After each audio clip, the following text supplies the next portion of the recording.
नया news channel लाने से पहले हमने पूछा कि आप क्या देखना चाहते हैं, तो जवाब आया भारत के दम से पाकिस्तान की निकलती जान तक।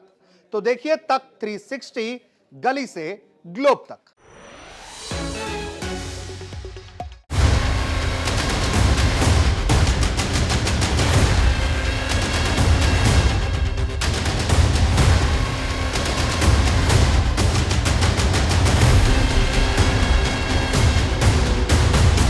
ईरान में इस वक्त हालात बेहद नाजुक। अब तक 2500 से ज्यादा लोग अपनी जान गंवा चुके हैं और अमेरिका किसी भी वक्त हमला कर सकता।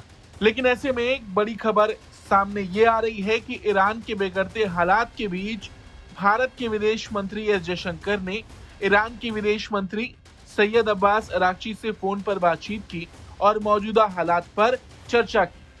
इस बातचीत की जानकारी खुद विदेश मंत्री जयशंकर ने सोशल मीडिया एक्स पर दी। उन्होंने एक्स पर पोस्ट कर बताया कि ईरान और उसके आसपास तेजी से बदलती स्थिति पर दोनों देशों के बीच बात हुई।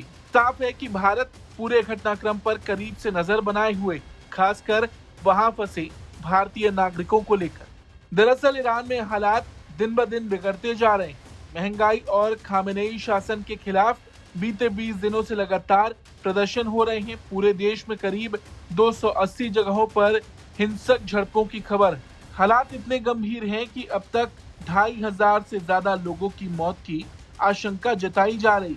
और इसी को देखते हुए ईरान स्थित भारतीय दूतावास ने भारतीय नागरिकों के लिए सख्त एडवाइजरी जारी की है। दूतावास ने साफ कहा है कि सभी भारतीय अपने पासपोर्ट और पहचान पत्र हर वक्त तैयार रखें।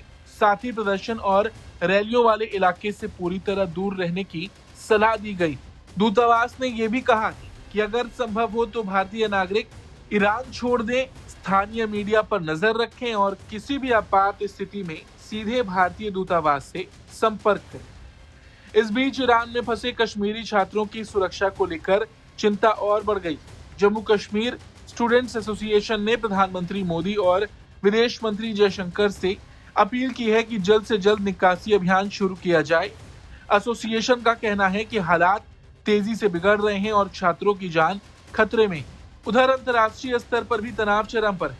ईरान की धमकियों के बाद अमेरिकी राष्ट्रपति डोनाल्ड ट्रंप ने कतर में मौजूद अमेरिकी अल उदैद एयरबेस से कुछ सैन्य कर्मियों को सतर्कता के तौर पर हटाने की सलाह दी।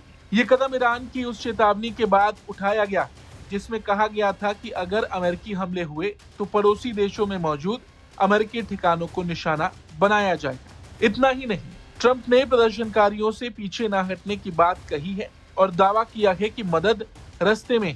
कुल मिलाकर ईरान में हालात सिर्फ घरेलू संकट नहीं रहे बल्कि अब अंतर्राष्ट्रीय चिंता का विषय बन चुके हैं।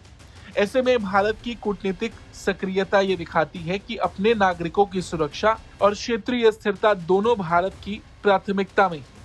अब देखने वाली बात ये होगी कि आने वाले दिनों में हालात किस दिशा में जाते हैं और भारत का अगला कदम क्या होता है। ब्यूरो रिपोर्ट, भारत तक।